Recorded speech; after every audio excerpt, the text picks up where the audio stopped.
All right, ladies and gentlemen, this is the Ryan Report Podcast, Unlimited Leeway Life. This is part 2 to my episode with my guy, Jourdan Barnes. We in here. Hold on. What? I'm about to say I need my... There you go. Give it up, give it up.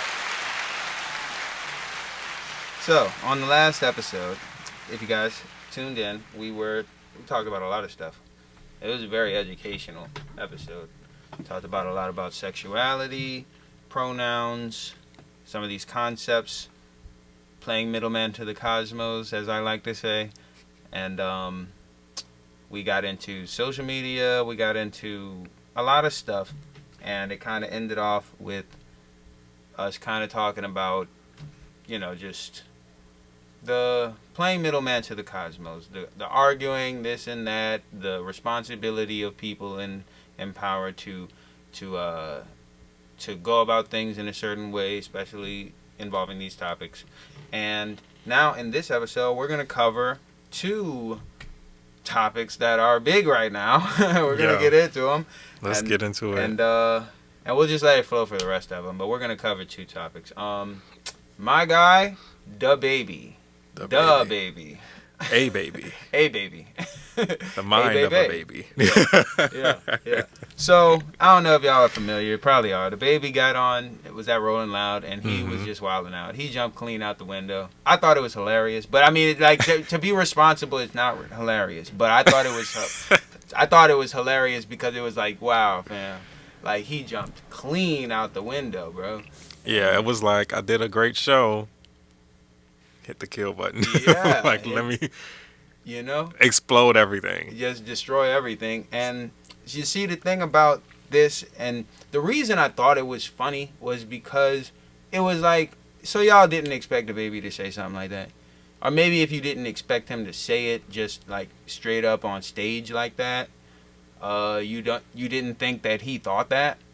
Hood nigga, the type of concept, the type of substance he has in his music, you've never seen that type of nigga before.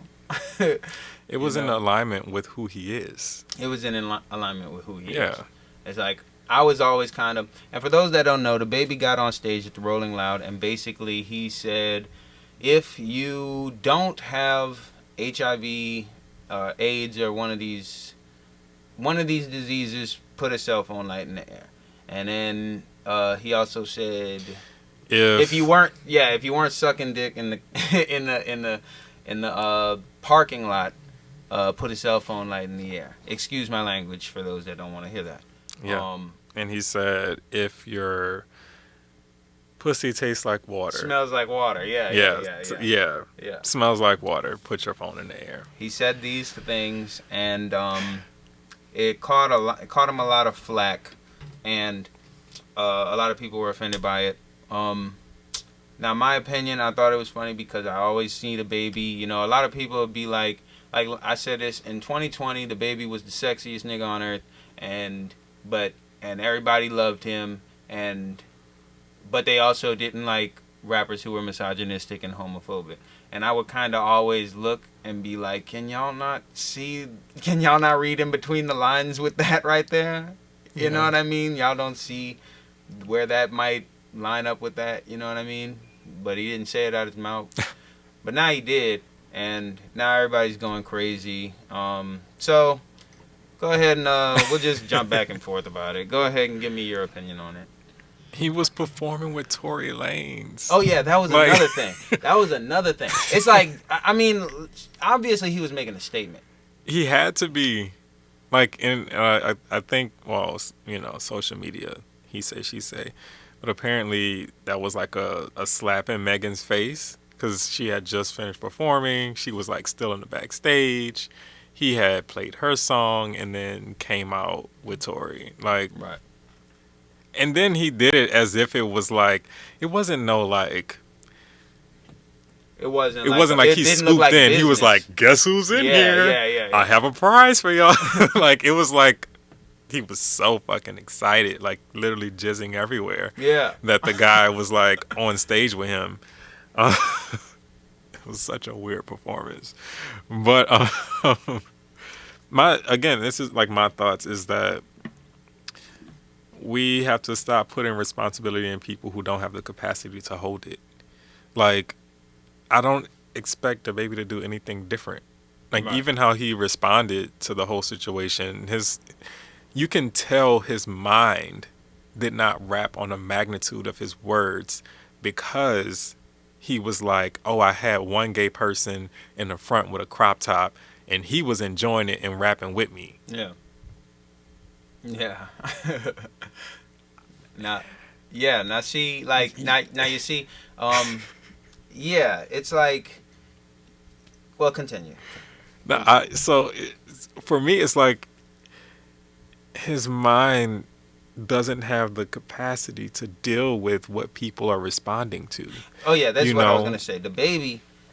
It seems like Dababy is just, and this goes into this whole the way the politics is wrapped around the music industry now. It seems like Dababy is just doing his best to exist in a industry that goes completely against his maybe ill-founded morals that he got growing up as a young black youth in North Carolina. You know what I mean? yeah. And it was probably bugging him like his entire time in the industry, and then he just said, "Screw this," you know what I mean? Like it just went off. And it's like, again, like you were saying, some people are afraid to like speak their real mind. You know what I'm saying? I work in the field of HIV and AIDS, right? So when I heard him say that, there are so many people who think like that. Like even people within my own community think like that. Like, oh, I'm clean. I don't know about you, but I'm clean. Like, and that is it's he was very blatant and out there with it, but it's all throughout our community Yeah. where there's like this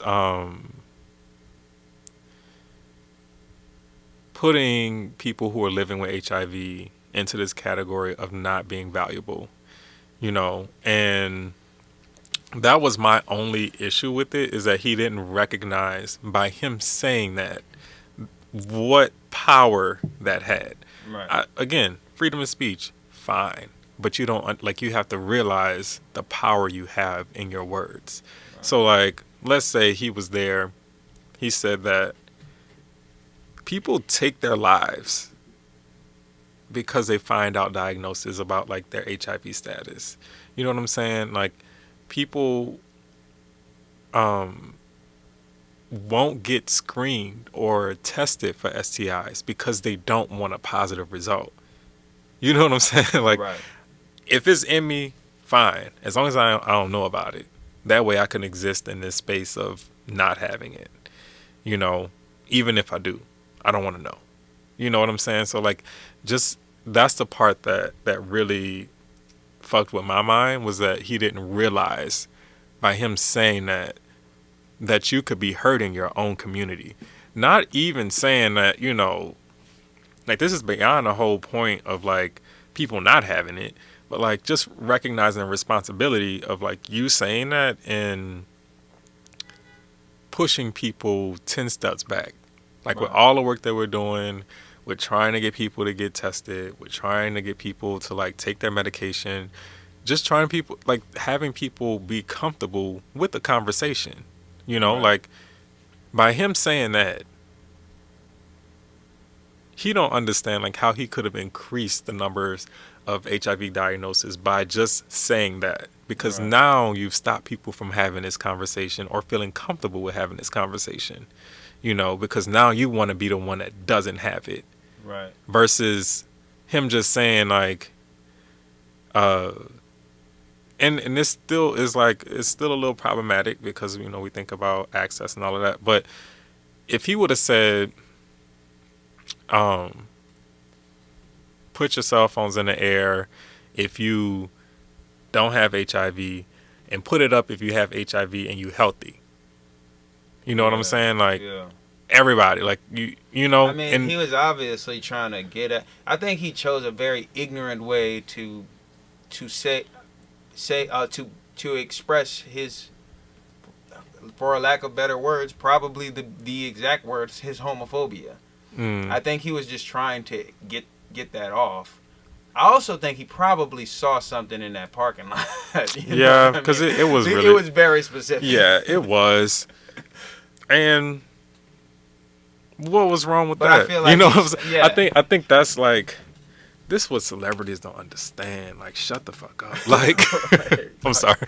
Like, some stuff that you don't even need to talk about. Hey, yo, yeah. And being in the industry, I know he's seen some stuff.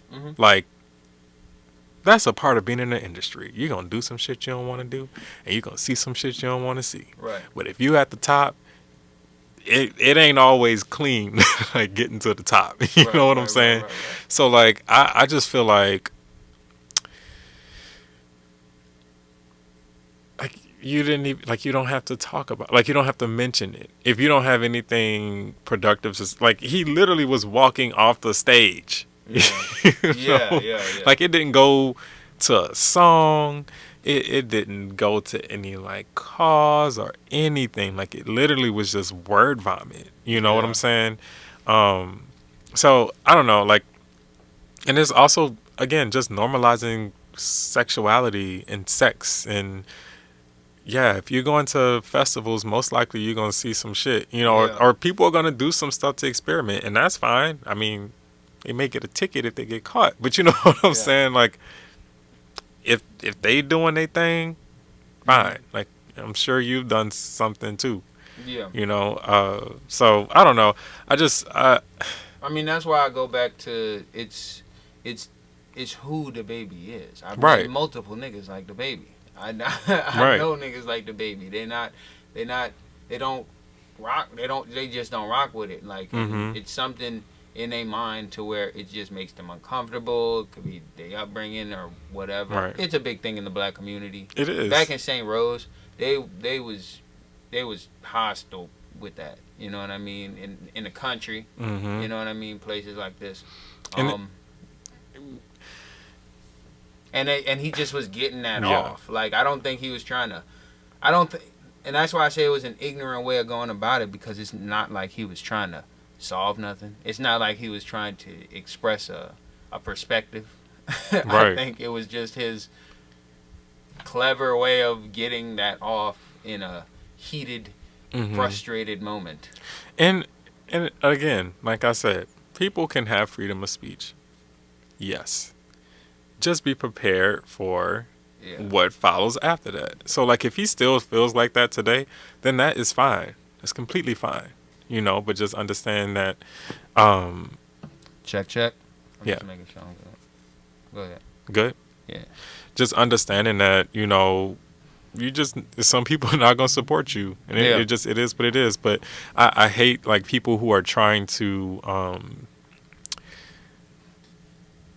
you cannot explain stuff like this to people who don't have the bandwidth to, like, accept it or take it in. And I'm not saying, you know, he can't get to this space, but right now he's not there. Yeah. You know, like, it's Dababy. He's been around people who, you know, supports him through whatever. Like, it's the industry. You know what I'm saying? Like, that's what happens. But I think I lost my train of thought. Well, it's like So what I was saying was that with black men, they've been beaten to be straight. You know what I'm saying? Like, I remember being forced to, like, assimilate and be straight. You know what I'm saying? Like, I was vicious. Like, I would say, like, I got called fag in kindergarten, and I did not like that feeling. Like, my friends, like, they was like, oh, we don't want to deal with that. You know what I'm saying? So I had to become, like, savage.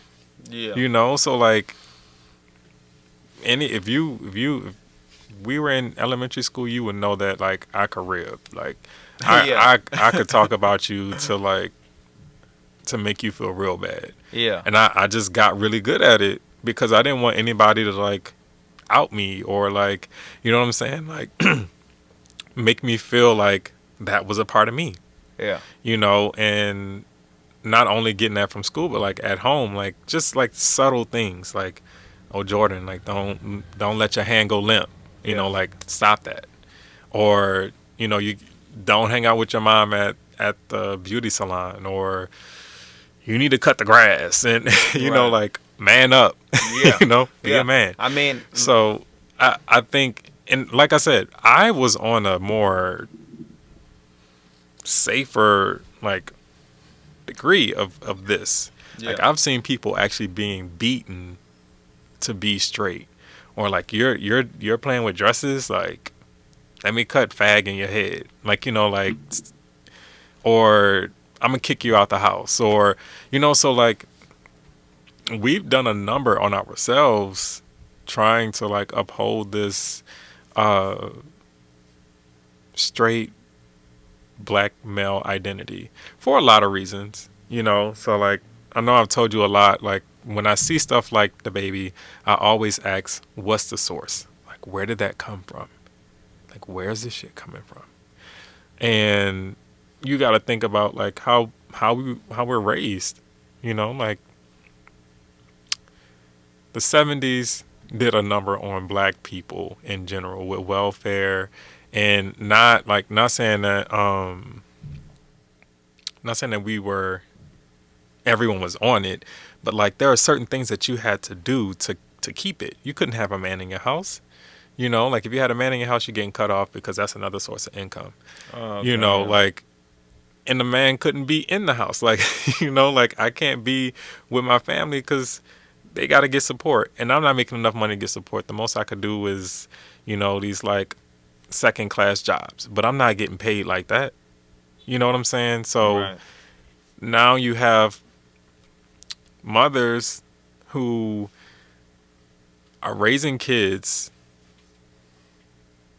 trying to raise them to be men, but also like you don't have a father figure, so like that generation now was like, okay, well, we got to keep anything straight black men, we got to lock down on them, because the moment it starts to deviate, the moment we have black queer men abandoning black women, that's an issue.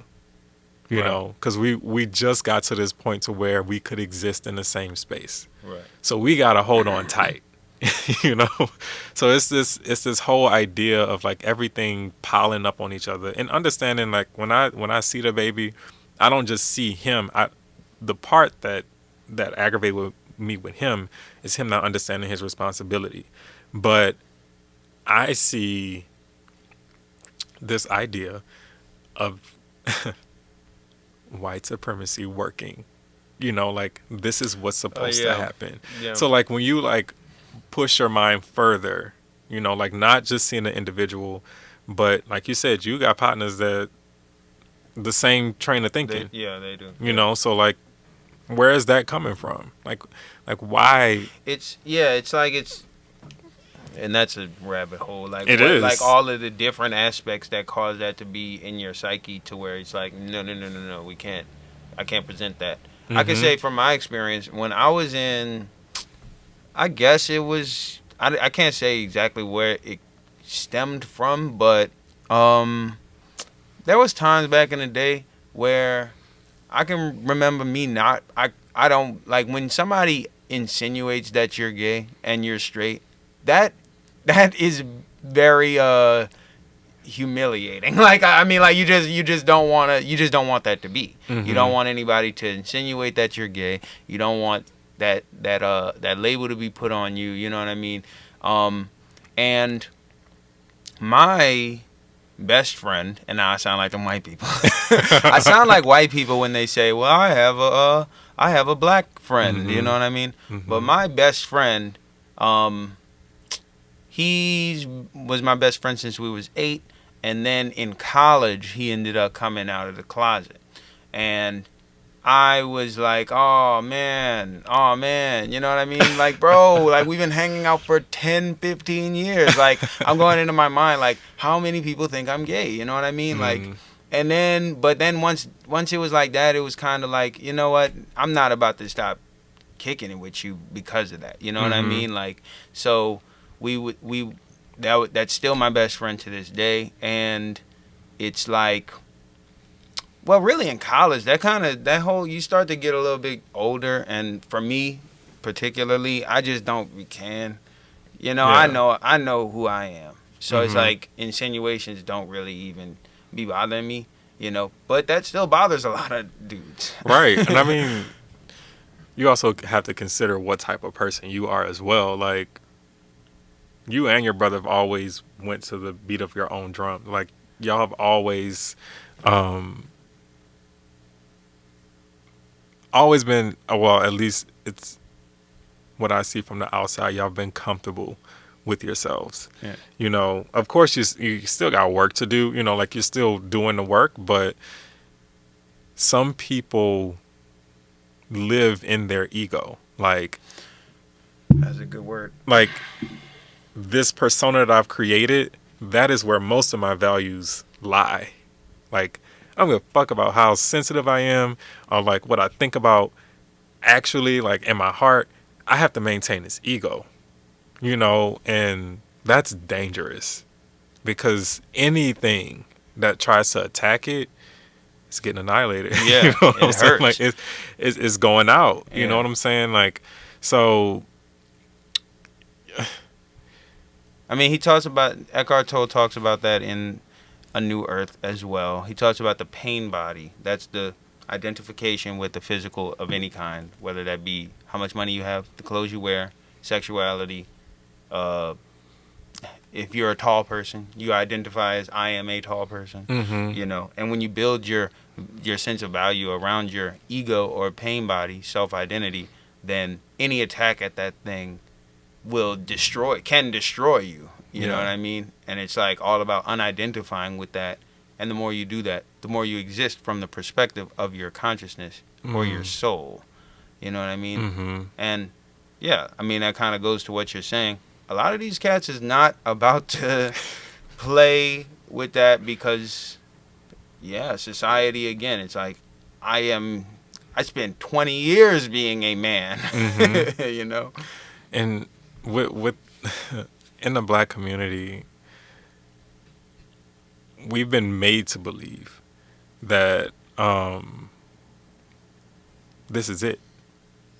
Like, so we come off the bat as if like we're self-made. We start at zero and we're building everything up, versus other people who feel like they already have, like, I already got 50 points, or like I can build onto this, or I can let this go.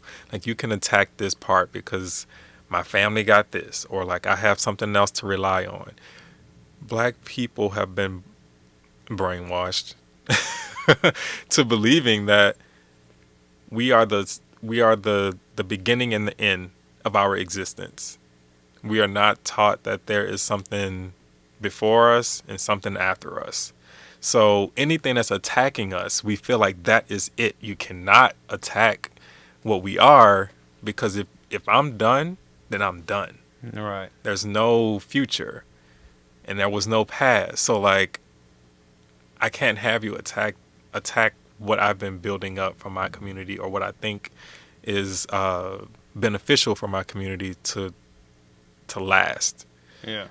So like, I think for me, I'm secure because I'm increasing my knowledge of who was before me, like my grandparents, and I'm doing my ancestry, and like just figuring out like what got me here, like what got me here as a being, and like whose shoulders am I standing on, so if you knock me down, I know somebody like got me. Yeah. Like I'm being something's catching me.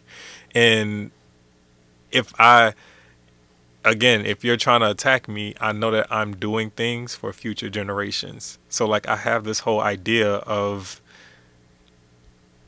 I'm going to be present, and I have been present, like, so you really can't phase me.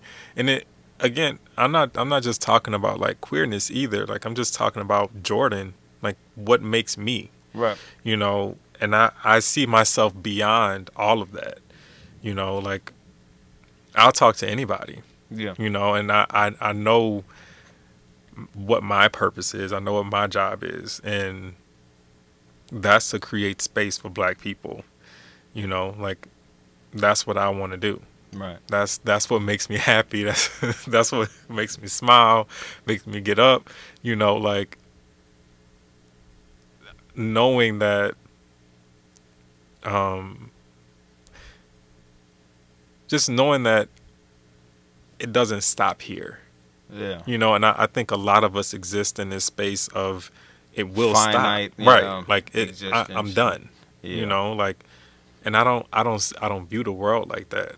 You know, Yeah. and that also came from just like understanding like different African spiritual beliefs and going beyond this whole idea of like heaven and hell, and it's just taking into account of like everything that life shows us. Like I feel deja vu so many times, like, you know, and I don't know where it comes from. It might just be like, you know, whatever, but I feel like I've been here. Like my soul has been here. Right. You know, and there's things for me to do. Like I'm on a mission. I'm on whatever it is. So like when people are bringing it back to like Dababy, when you attack somebody like that who's existing in their ego, they feel like that's it. Like don't mess with that. You know what I'm saying? Because I don't see myself like I came from nothing. Like that's the idea. Like I came from nothing, and I'm going to be the one that's going to like carry everyone forward. So if I'm not here, what else is going to happen? Right. So like, and a lot of people think like that, you know, like especially in Black communities, you know, like we put the men on a pedestal, like y'all have a responsibility to carry us. Yeah. Like y'all got to do it. You got to win, which is why I think a lot of people get it tripped up when they want to conform to this idea of whiteness. You know, like I want to do things that I see that white America's promoting. You know, like I want the white girlfriend, I want the big house, I want this, I want that, instead of like really figuring out what our roots are and what speaks to our spirit and what's gonna feed us. Right. You know. So, and again, I'm saying that, and I think it goes across the board and it crosses over into our queer community as well, because that happens, you know, where you don't really see it because we're still in this space of being discreet, and I hate to use the term down low, but there are people who live in secrecy, you know, who want to maintain this idea of like, I'm straight. Right. You know, and if you attack that straightness in them, then it's like, shut it down, you know, because I can't let my family think I'm like this, because I got to carry my family. Like, I got to make sure, you know, they're going to be all right. And if they find out I'm gay, it's like the end of the world. Right. You know, so, and it's not, you know, it's not the end of the world. You know, and you're not the beginning of the world. You know, like we are just here for now, and we're doing the work to further, and we're standing on the shoulders of people behind us. You know, so I don't know. I'm just saying all of that because I feel like, you know, that's how I move throughout the world. It takes a lot of pressure off of me because I'm like, it's not just me. Like that was my biggest fear, like, oh my God, I'm not gonna be able to get my mom grandkids. Like, oh no. You know? But I can, you know, and I feel like even now, like the kids I've mentored, like they can be a part of my family, like my tribe, you know, like it didn't have to be like this only exclusive nuclear family. Like when you look at different African tribes, like it wasn't just like mom, dad, siblings, but it was an entire community raising each other. Yeah. You know, and that makes me feel comfortable, You know, like I can subscribe to that because I feel comfortable in that. I feel like I excel in environments like that where we're all like taking responsibility for each other. We're all trying to get to the same space and we're all going up, you know. So, yeah, I'm just rambling at this Nah, point. it's all good. Like there was a good word in there. So yeah, man, that's fam's tripping. But another thing that's been going on lately, is, and it's crazy because all this stuff started happening like around the same time. But we're gonna talk about my guy, Lil Nas, Lil Nas X. All right, let me give my opinion. Let me make sure I didn't leave nothing out on that last topic. No, not really. Not really. So look, Lil Nas X. Lil Nas X. I love Lil Nas X. I love his music. When he came out with Old Town Road, that was like, okay. But I mean, you know, I played it like everybody else played it. I listened to 7. That's a really good album to me. But I mean, a lot of people say it's like very childish, I guess. But I like little pop stuff like that. You know, 7's really good. I like the Montero song. I also like what's the new joint? Industry Baby. I like Industry Baby. So I like his music. Lil Nas X has been causing a lot of controversy. He is now the poster child. Is that the word? Yeah. Yeah. Okay. He's the poster child for like homosexual males in rap music. There's been many figures: Frank Ocean, Tyler the Creator, I think. Yeah. Yeah, and Young Thug, I think. Look. But this is the guy, right? Like he's it. He's the one. He's it. He's the guy. That's, he walks into the exec meetings and we know why he's here. Yeah, for sure, for sure. I think he has a line in that new song where he's like, "I ain't lost since I've been gay." I never heard nothing like that in no song before. But the thing is, I love Lil Nas X. He's been causing a lot of controversy because of his music videos lately. Like with the Montero song, he does this. I'm sure you've seen it. He goes into hell. He slides down a stripper pole into hell, and gives a lap dance to the devil. And in the new video, he's like dancing like completely naked with like 10 guys in prison. Yeah. Okay, now here's my opinion on both of these things. Non-Christian perspective. I made a video about this. I was like, I think that there's something to be said about a guy that chooses to depict himself going into hell and giving a lap dance to the representation of pure evil. You know, not Satan, not the devil, not no Christian stuff, just the representation of pure evil. Mix that with the music industry. If you believe that there are not necessarily gay agendas, but like agendas in general to do not good in the music industry, with that's something to be pondered on. And then now, I didn't even see the new video, but I saw clips of it. Now it's him in prison. This is a weird one. Like, it's like, I don't know if I can't get down with that. Like, it's like, why are you in jail, bro? Like, he's in prison with a bunch of black men. They're all black, and they're all ass naked. And they're all dancing in a prison shower. And Lil Nas X has said that he is giving a voice and depicting himself in these ways so that he can be representation for the gay community within music. With the Montero thing, he stated that it was a shot, for lack of better words, at the Christians who coming up told him that he would burn in hell for being gay. And all of that makes sense. All of that is understandable. I personally don't know if... One of the things about it is, and we talked about this, it's like, it seems like that, like, I understand the concepts of sexuality more now. I understand the concepts of female and masculine essence. I understand the concepts of fluidity more now.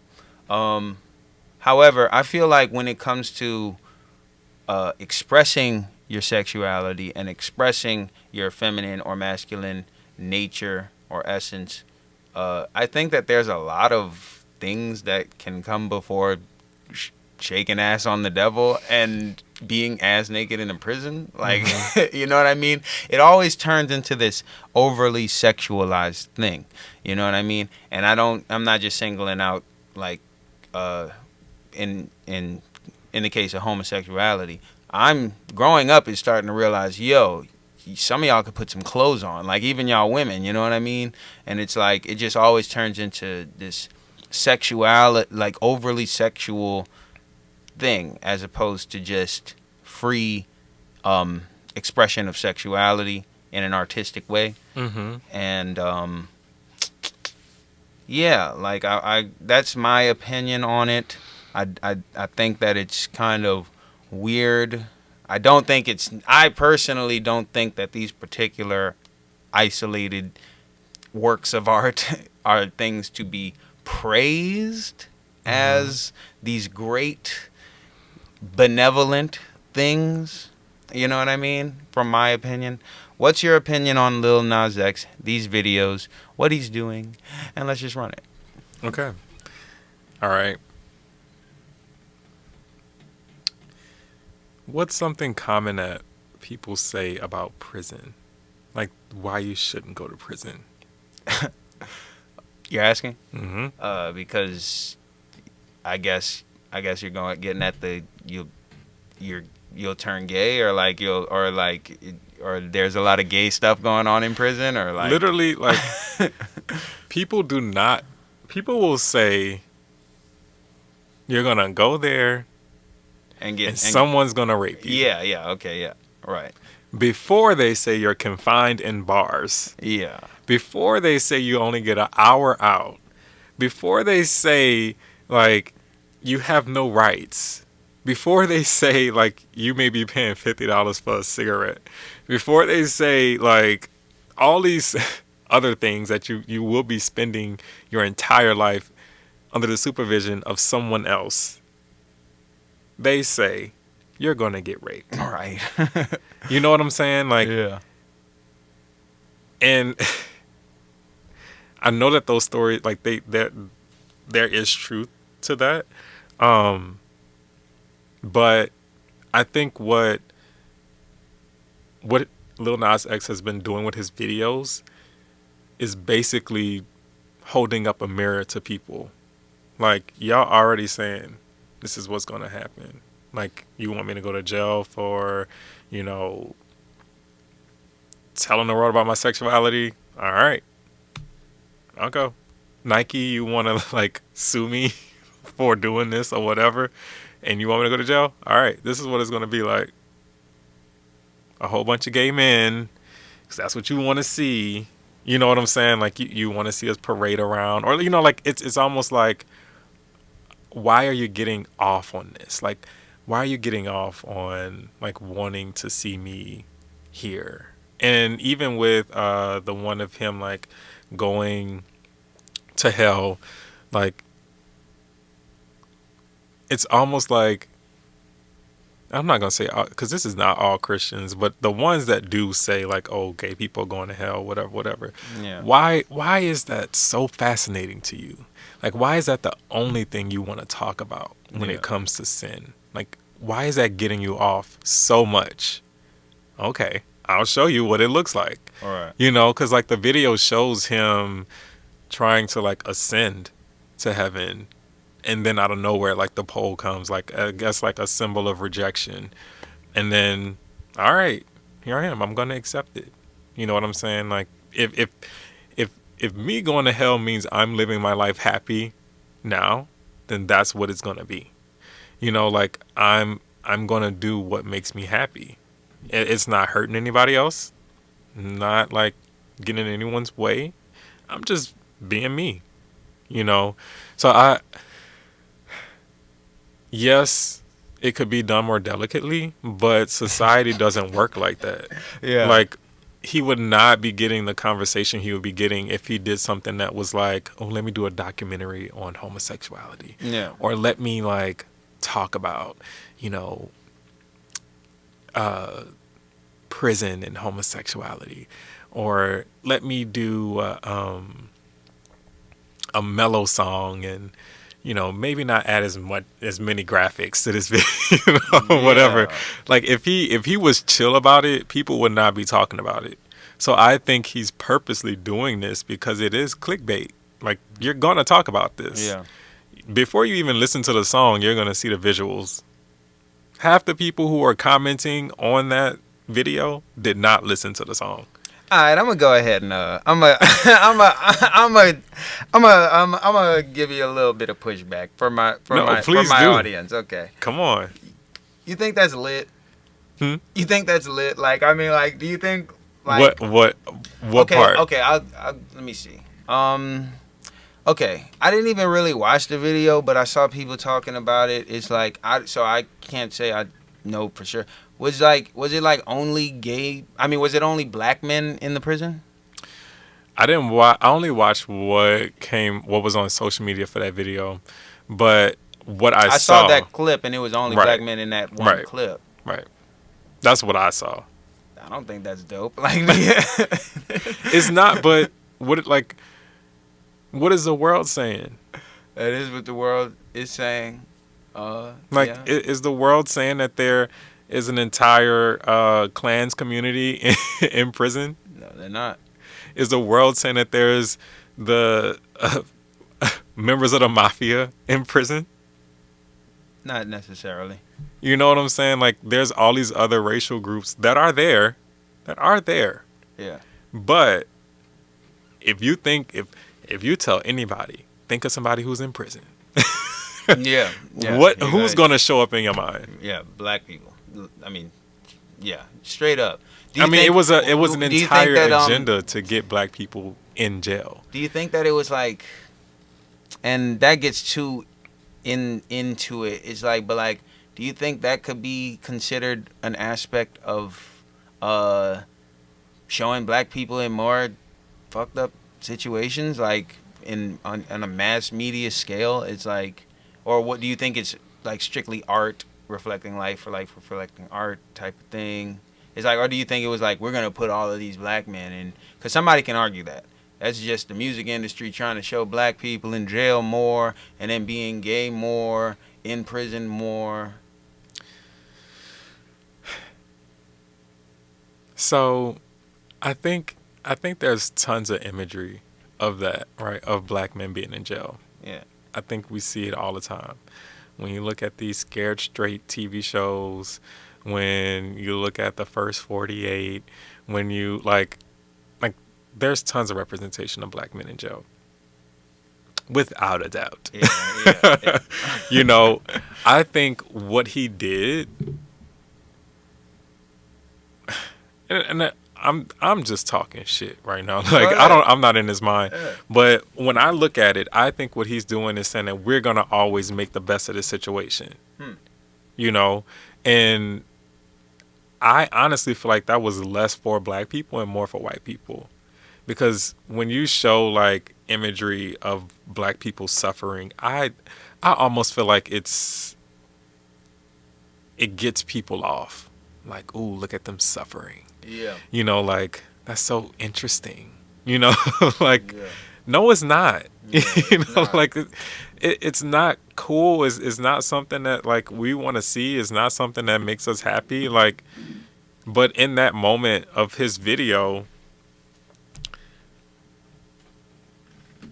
he made it lighthearted, like, and I'm not saying that topic is lighthearted at all, but he made it something where he owned it. Like, he's taking that power back.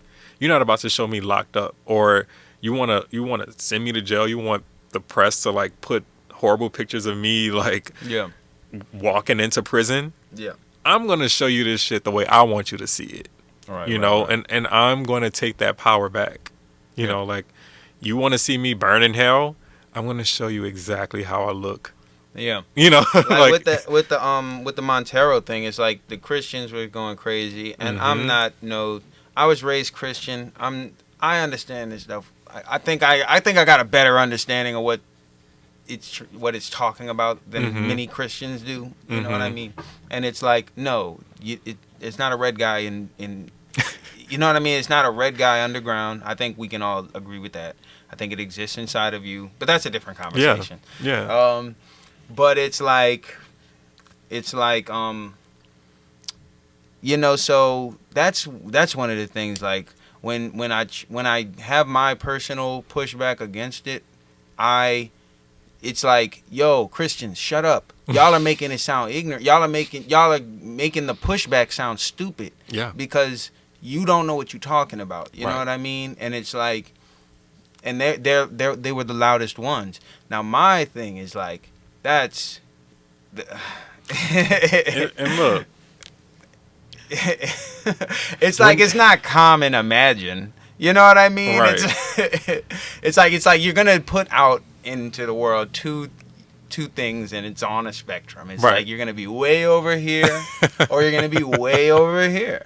You know what I mean? Now, that's way over there. You know what I mean? I do think it's messed up that they single out the gay community in church. You know what I mean? Because it's like, bro, come on, like, it's not even. There are 13 sections in the Bible that hint on what people talk about, but it's never directly homosexuals are going to hell. It's never that. It's like, people that's singling it out nowadays, and they've interpreted it in ways that made them say it. But like, for example, like, you must be fruitful and multiply. That can be anything, you know, like, you can adopt kids, or you can produce things for the world to like foster things to be fruitful and multiply. It's one part about like pedophilia, you know, like, of course you don't want like a 46-year-old to be with any child. right? But of course, back then when the Bible was written, of course you can, like, an older guy can marry a 12-year-old girl, you know, so it's okay. But there's a documentary that talks about each part in the Bible that references it in ways that people have twisted it to make it sound like gay people are going to hell. That's nowhere in the Bible. Yeah. Yeah. Yeah. And then it's like, yo, I guess I could touch it a little bit. Yo, it's like, hell is a state of mind. It is. It's a state of mind that you create by missing the mark over and over again.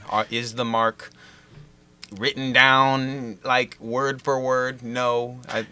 And see, so back to like another point of like Lil Nas X's like video, because Christians have this like ideal of what heaven and hell is. What if he was like showing himself in what he saw as like heaven?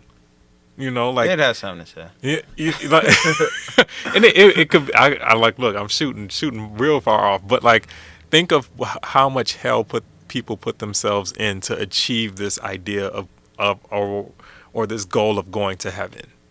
Like, how much people have denied themselves and lied to themselves to sit in a pulpit, or like what people have done to exist in this space of church and religion. You know, like, when I think of it, like, to me, it sounds, when I hear stories in the church, I'm like, that sounds like hell. Yo, that's a good, I mean, this takes it so far off. No, I'm sorry. I mean, no. This is a good conversation. Yo, y'all are missing.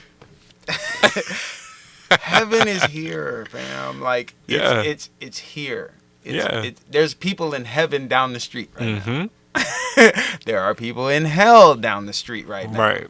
It's all here. And this, I get on this a lot. It's like this, it's in that Power Now book. Too much identification with that, with the fact that you are a religious Christian and following these things by the T, using your mind, keeps you from recognizing it It's not later.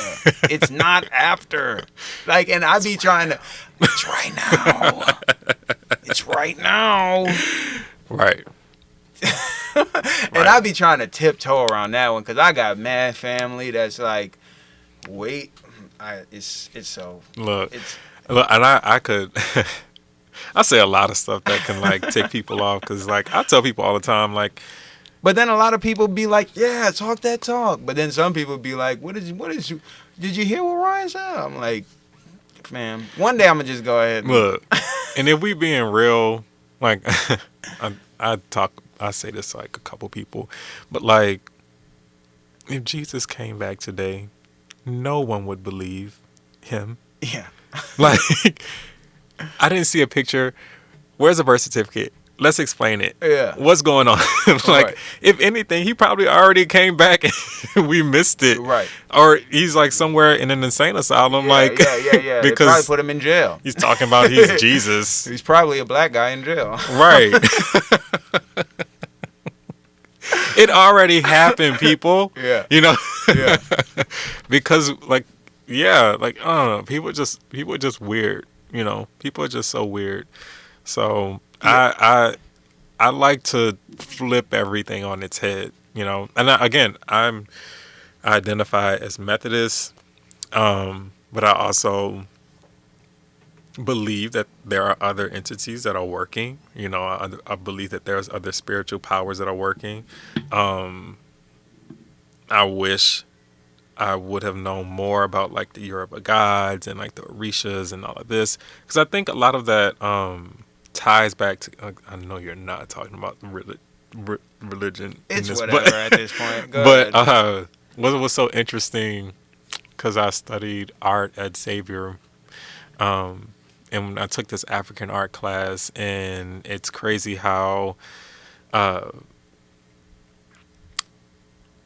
people who were enslaved had to make like their own correlations to like Christianity, like that conversion, right? So like Mother Mary is like always seen in like blues and all of that stuff, and right. in Western Africa, Yemaya is always portrayed with like blues and like whatever. So like when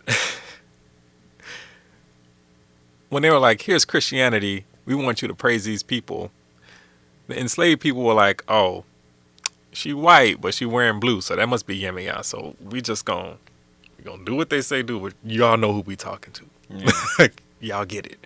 You know, like it wasn't until like this whole movement of it wasn't until the transatlantic slave trade stopped to where like it really this Christianity explosion really happened within the black community, because there was no connection back to like Africa, you know? So like when you cut that connection off and you start mixing people from different countries, different tribes who speak different languages, they can better assimilate to Christianity and believe in it.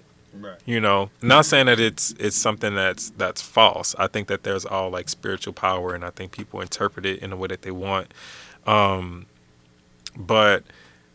I personally wish that was something that I could have learned as a child, like to not believe in one, but just like have the option to know about different religions and different practices and different spiritualities, like meditating, you know, like it's such a beautiful thing to do that we aren't really taught to do, you know, like, yeah.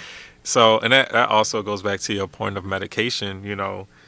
I think pills are like a quick fix, but there are things, if we would have learned as children ways to cope and manage stress and have these like conversations and talk. I feel like the body does everything that it's supposed to do. Like if fine-tuned and cleansed properly, I feel like the body does everything that you're and then also you go walk on water.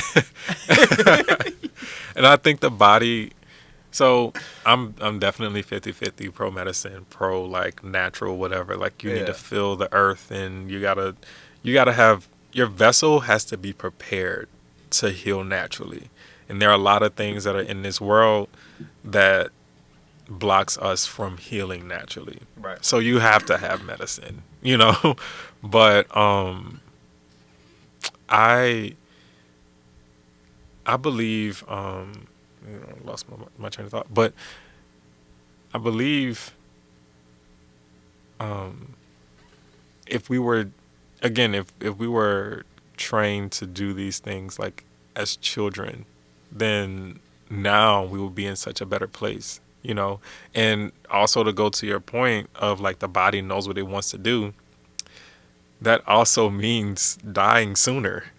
You know, like we're not designed to live as long as we prolong life as we are now. Yeah. Right. Like we're not designed to live to 100. Our bodies are designed to live about 60 years at the most if we don't have disease. You know, like we can live like up to 60s, 70s, you know what I'm saying? But I think with medicine and everything around, it prolongs that, which is, I mean, it's a benefit for us. Yeah. But if we really wanted to go back to this space of letting our body do what it needs to do, then we would be out. Right. COVID-19 would have did exactly what it was supposed to do. Diseases are supposed to come in and control the population. Like that's what the world does. Right. You know, like that's what diseases do. Like they have a function to control. Right. You know what I'm saying? Like, yeah, people gotta die. Yeah. It's Yeah. dark, Yeah. but like if you like if you subscribe to this whole idea of things being natural and working the way that it's supposed to work, then yeah, that's what's supposed to happen. You know, if you have people with disabilities, you know what I'm saying, like naturally. Well, that makes sense, yo. We're at 56 minutes, so I'm gonna say this, and then we're gonna run it a little bit just to, you know, knock out any other things that might be on our mind. We had this episode because this was a very important conversation. I decided that we needed to have this make this episode, have this important conversation, this very necessary conversation, and to show people that these conversations can be had, yo. These conversations can be had. They can be very chill, and y'all gotta stop hiding behind them keyboards and doing all of that crazy stuff. Like y'all gotta start sitting down and talking to people, man. It's like we got to sit down and try and understand where the world is going, how we all exist in the zeitgeist of the way the world is moving. And I personally just try to have empathy and compassion for every person. Like, you know, like one of my homies, I told you, he's from my observation, he's just a misogynist. Like, and I never be like, you're a misogynist. Like a lot of people are just, as soon as you say one thing, you're a misogynist, you're a homophobe. I'm like, nah, fam, you actually are those things, fam. You know what I mean? Yeah. But I'm also not about to just throw that man. Yeah, he's just not gonna be trashed to me. That's my brother since I was little, and we gonna have conversations, and I'm gonna catch him when he's wrong. Right. You know, but I'm not with the canceling stuff, and I think it's counterproductive. Yeah. I think that a lot of these conversations, especially on these small scales, need to be happening a lot more, so that we can get to some understanding, educate ourselves as well as others, and gain some more understanding of what's going on, how each other feels, and and where we're going in the world, you know. Yeah. I think that's important. So, any last words on Dababy and Lil Nas? No last words on them. I did want to say I appreciate you for like creating this space. I think I don't want to speak for the queer community, but I do believe that this is something that we want. Like we want to be able to talk to allies or like people who we believe have been the most difficult to communicate with. And like I said, from like my own personal background, my own personal experiences, talking to heterosexual black men have been like the most difficult conversations. Yeah. Because it's so much like unpacking to do, like it's so much work to get past. But I think it's so necessary because you all are like a big part in this movement, this black movement, like the black community, black queer community, we're on board, black women are on board.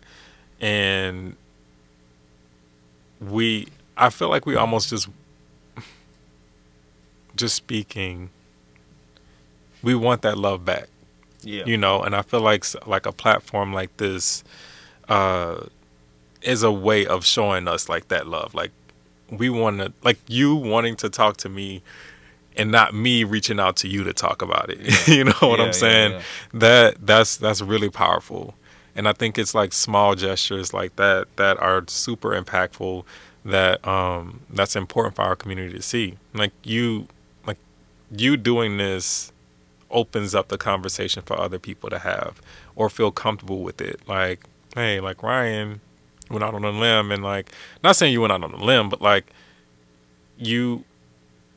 there is some risk in you doing things like this because you are like building a platform and a podcast and all of these different things. And some people could be like, well, I don't want to rock with that. Yeah. Because I don't know what he's doing. So, like it means a lot for something like this to happen. And I hope you continue to like invite more interesting people. Oh yeah, we're doing this. We're doing this. One thing you said, it's like jumping, walking out on a limb. I kind of was made for this. Like, it doesn't feel like walking out on a limb. In fact, I'll be seeing people and I'll be like, yo, y'all can't have no conversations with people about it's like, come on. Like, it's just talking. These conversations are not hard to have. Mm-hmm. I'm glad that I could create this space for you and whoever else I may bring in the future to give their perspective on things. I appreciate you for coming through. Of course. I appreciate the listeners for tuning in, and this was fun. Yeah, I enjoyed it. This was fun. It a lot. This was fun. Many more in the future. This is part 2 with Jourdan Barnes, the Ryan Report podcast, Unlimited Leeway, and we out. That does it.